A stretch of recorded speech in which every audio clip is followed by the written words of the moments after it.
हे क्या आपको भी लगता है कि डिसलेक्सिया का सिर्फ और सिर्फ ये मतलब होता है कि लेटर्स को बैकवर्ड्स देखना? Then you are quite wrong about this particular thing, क्योंकि dyslexia is related to many other difficulties along with seeing the letters backwards.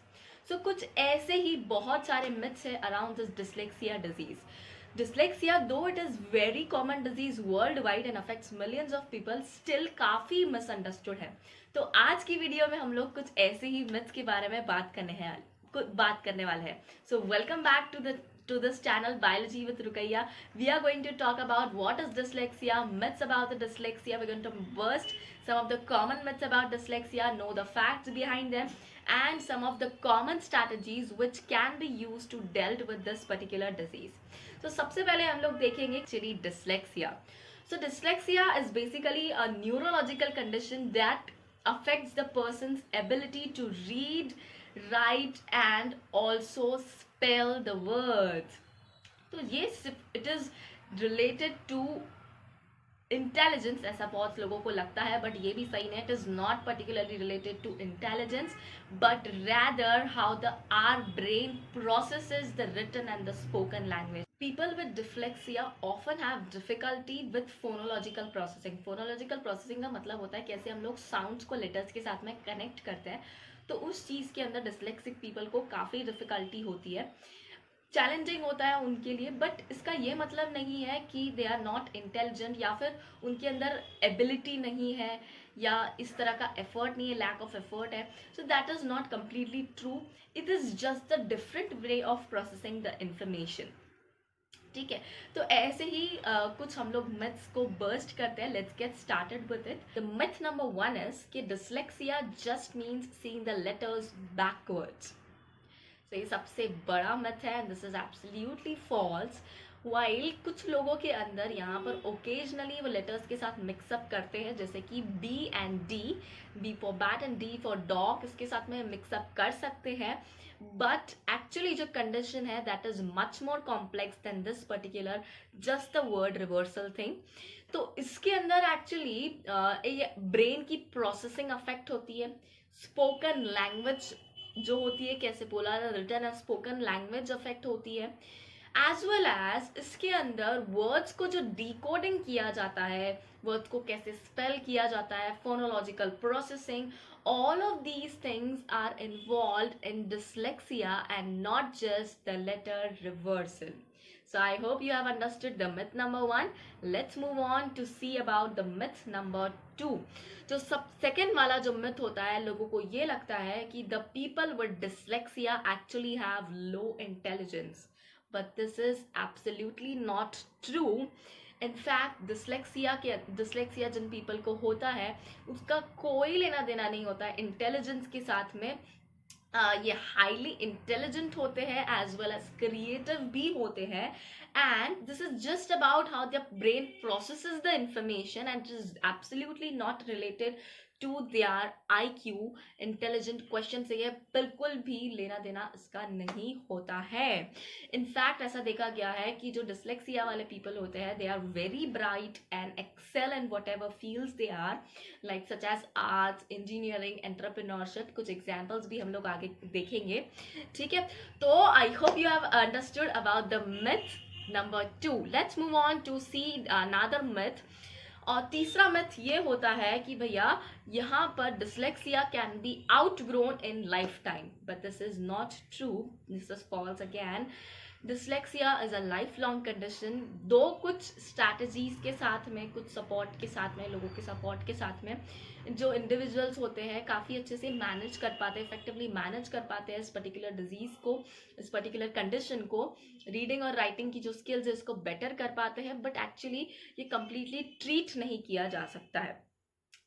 जो यहाँ पर सबसे पहली बात तो कि अगर अर्ली इन्वेंशन किया जाए या फिर अगर कंटिन्यूसली सपोर्ट मिल रहा है तो डिसलेक्सिक पीपल जो है they can succeed well in life. ठीक है, so this is not just thing के इसको कम्प्लीटली ट्रीट किया जा सकता है, but can be dealt with very easily.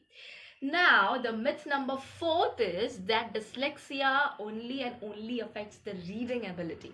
This is absolutely wrong.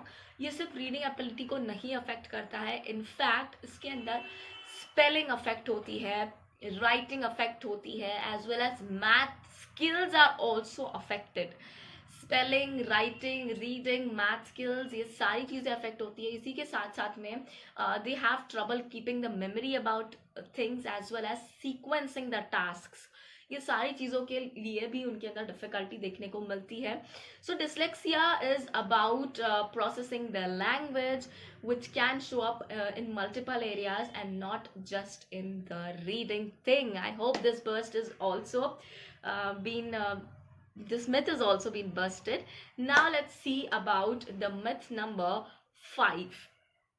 Now this is thing that people think that कि जो dyslexia वाले लोग होते हैं तो they are quite lazy and they are not trying hard enough to overcome their condition, but this is absolutely false. क्योंकि जो dyslexia वाले people है they work actually much harder than the other peoples in order to achieve the same results as that of their peers. जो उनके साथ वाले colleagues हैं उनके जैसे अचीव करने के लिए, उनके जैसे रिजल्ट्स पाने के लिए इनको काफ़ी मेहनत करनी पड़ती है।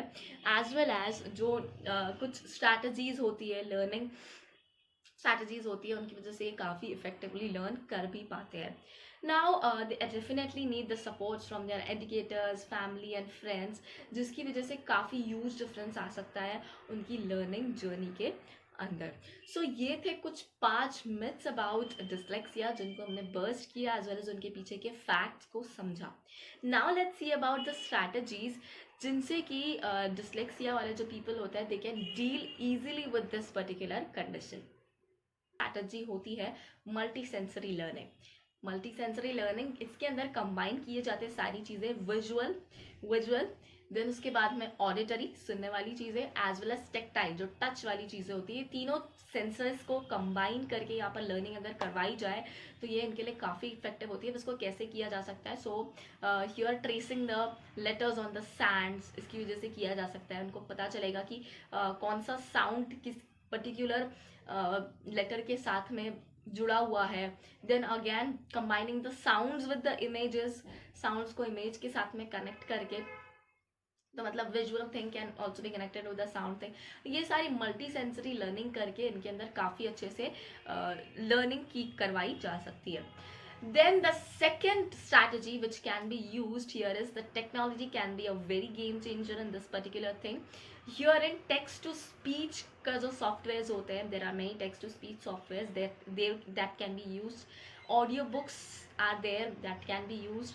उसके साथ साथ में word processors जो होते हैं spell check करने के लिए, जिनके अंदर spell check भी available होता है, वो सारी चीज़ें यहाँ पर reading काफ़ी better कर सकती है, as well as writing को भी काफ़ी accessible बना सकती है in the dyslexic people. Now talking about the strategy number 3, जो structured literacy program, this can be play a very key role in dyslexic peoples. In them ये जो structured literacy programs होते हैं इनके अंदर systematic phonics पर focus किया जाता है। systematic phonics का मतलब होता है जिनके अंदर 2 चीज़ें होती है, phonemes and graphemes. phonemes मतलब होता है जो कि spoken words के साथ में कनेक्ट, स्पोकन साउंड्स के साथ में कनेक्ट करते हैं, लेटर्स को साउंड्स के साथ में कनेक्ट करना। और ग्राफेम्स मतलब होता है जो रिटन सिंबल्स होती है जो कि इन साउंड्स को रिप्रेजेंट करती है। तो इन सारों को बेटर अंडरस्टैंड करने के लिए सिस्टमैटिक फोनिक्स बनाया जाता है, जो कि यहाँ पर डिसलेक्सिक पीपल के अंदर काफ़ी हेल्पफुल प्रूफ होता है। Now we are going to see the 4th strategy. सबसे बड़ी जो 4th स्ट्रैटेजी है तो that is the supportive environment. Supportive environment का होना बहुत ज़्यादा ज़रूरी है। It can make a huge difference. It can be an encouragement from teachers, from parents, from peers, which can actually boost the confidence in the person as well as motivate them to achieve good results in their life. और सबसे बड़ा जो होता है finally invention, early invention of the disease is very crucial. जितना जल्दी यहाँ पर पता चल जाएगा that the person is dyslexic, that the student is dyslexic, तो उतना जल्दी यहाँ पर उनको जो सारी स्ट्रैटेजीज है वो यूज़ करके उनको बेटर, उनकी लर्निंग को बेटर किया जा सकता है, उनका जो आउटकम्स है बेटर लाए जा सकते हैं। Now do you know that many successful people around the world also have dyslexia, from the Albert Einstein to Agatha Christie जैसे लोग, as well as to some entrepreneurs like Richard Branson and some of the filmmakers like Steven Spielberg. कुछ ऐसे यहाँ पर जो लोग हैं, some of the very successful people, all of these had dyslexia, और उनको dyslexia never held back them in life. In fact, with all of that, उनकी जो creativity है, their problem solving abilities, all of these were the unique characteristics and unique perspectives which come with dyslexia help them to achieve greater success in their life. So in the end, I would just like to say that dyslexia is just a different way of thinking and learning. With better understanding, support, and right strategies, जो individuals है that can absolutely deal with dyslexia, or they can also achieve incredible success in their life. If you know someone who is dyslexia, then better share this particular video with them so that it's helpful for them to understand this disease better, burst the myths around it, and also learn some strategies to deal with it. So thanks for joining me today in this particular video. Do subscribe my channel if you haven't subscribed it until now. Give a thumbs up to the video as well as press on the bell icon ताकि आप लोगों को videos की notification मिलते रहे. So until next time, stay curious and keep learning. Bye bye. See you all in the next video.